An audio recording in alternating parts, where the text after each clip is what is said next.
अस्सलामु अलैकुम रहमतुल्लाहि व बरकातहू। फ़ज़ाइल नमाज। हदीस शरीफ में रिवायत है, जो शख्स नमाज का एहतमाम करता है, हक़ ताला शानहू 5 तरह से इसका इकराम व एज़ाज़ फरमाते हैं। एक ये कि इस पर से रिज़्क़ की तंगी हटा दी जाती है। दूसरी ये कि इससे अज़ाब क़ब्र हटा दिया जाता है। तीसरे ये कि क़यामत को इसके अमल नामे दाएँ हाथ में दिए जाएंगे, जिनका हाल सूरह अल-हाक़ा में मुफ़स्सिल मज़कूर है कि जिन लोगों के नामा अमाल दाहिने हाथ में दिए जाएंगे वो निहायत खुश व करम हर शख्स को दिखाते फिरेंगे। और चौथा ये कि पुल सिरात पर बिजली की तरह गुजर जाएंगे। पांचवा ये कि हिसाब से महफूज रहेंगे। और जो शख्स नमाज में सुस्ती करता है, इसको 15 तरीक़े से अज़ाब होता है। 5 तरह दुनिया में, और 3 तरह से मौत के वक्त, और 3 तरह क़ब्र में, और 3 तरह क़ब्र से निकलने के बाद। दुनिया के 5 तो ये हैं। अव्वल ये कि इसकी ज़िंदगी में बरकत नहीं रहती। दूसरा ये कि सुलह का नूर इसके चेहरे से हटा दिया जाता है। तीसरा ये कि इसके नेक कामों का अजर हटा दिया जाता है। चौथे, इसकी दुआएं कबूल नहीं होती। पाँचवें ये कि नेक बंदों की दुआएं में से इसका इस्तेहकाक नहीं रहता।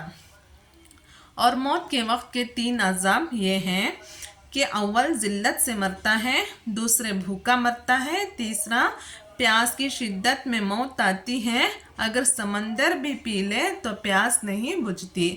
क़ब्र के 3 अज़ाब ये हैं। अव्वल, इस पर क़ब्र इतनी तंग हो जाती है कि पसलियाँ एक दूसरे में घुस जाती हैं। दूसरा, क़ब्र में आग जला दी जाती है। तीसरे, क़ब्र में एक सांप इस पर ऐसी शक्ल का मुसल्लत होता है जिसकी आंखें आग की होती हैं और नाखून लोहे के इतने लंबे कि एक दिन पूरा चलकर इनके ख़त्म तक पहुंचा जाए। इसकी आवाज़ बिजली की कड़क की तरह होती है।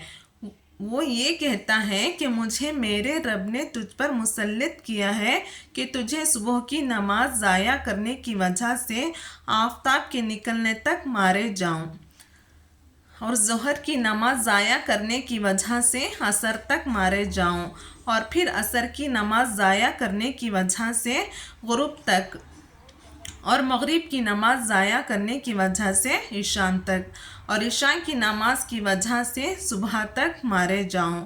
जब वो एक दफ़ा इसको मारता है तो इसकी वजह से वो मुर्दा 70 हाथ ज़मीन में धंस जाता है। इसी तरह क़यामत तक इसको अज़ाब होता रहेगा। और क़ब्र से निकलने के बाद 3 अज़ाब ये हैं। एक, हिसाब सख्ती से किया जाएगा। दूसरे, हक़ ताला शानहू का इस पर गुस्सा होगा। तीसरा, जहन्नम में दाखिल कर दिया जाएगा।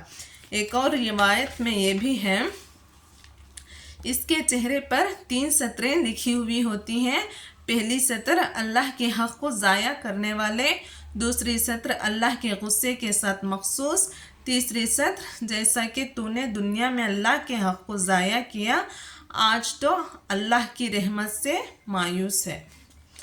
अल्लाह ताला हम सबको 5 वक्त की नमाज खुशू खुदू से पढ़ने की नेक तौफीक अता फ़रमाए, और क़ब्र के अज़ाब से, मौत की सख्ती से हम सब की हिफाजत फ़रमाए।